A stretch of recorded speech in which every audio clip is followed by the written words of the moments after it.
Now we will formally start our theme that's called rotational kinematics, okay? You'll notice that it's like pretty much similar to what we just checked like in projectile motion, but instead of having like the same variables as time, acceleration, and position, we're gonna have angles, angular velocity, angular acceleration, and so on. Okay, so first of all, we're gonna assume all the time we're gonna work in a reference frame like this one in which we're gonna have an original position. It's gonna be this one, okay? It's gonna be anywhere, okay? But this is like a reference line that we're gonna write, and we're gonna move an angle theta, okay? And well, that's gonna be like the displacement. Instead of having displacements, we're gonna have angles, okay? At some points, we're gonna have different particles, and depending on where the particle is, we're going to have different accelerations and velocities because depending on the radius, we can have a lot of velocities and changes in the behavior of this thing. Okay, now finally, I want you to remember something. Let's call the ds.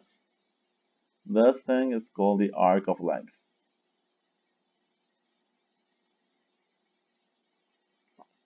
This is very important.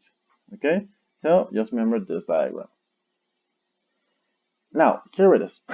The arc of length can be computed in like in just one way formally, but two ways if just like you write it in math. You can see it as the derivative of the angle times the radius, or the difference of angles times the radius. So pretty much the same. Okay, you just have like this would be like radius times like the original, the final angle minus the initial angle. Okay, that's pretty much that.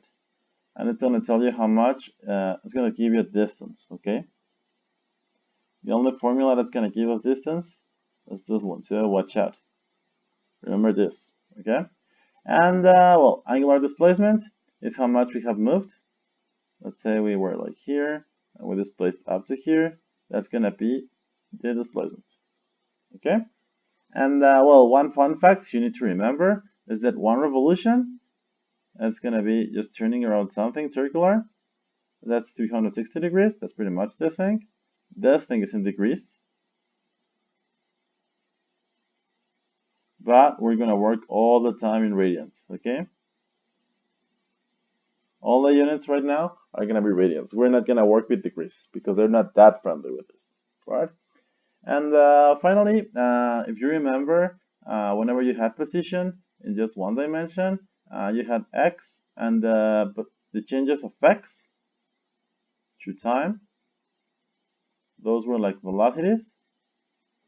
Same thing happens here. The changes of angle through time are angular velocity. Okay, so this is not a w, this is an omega, a small omega.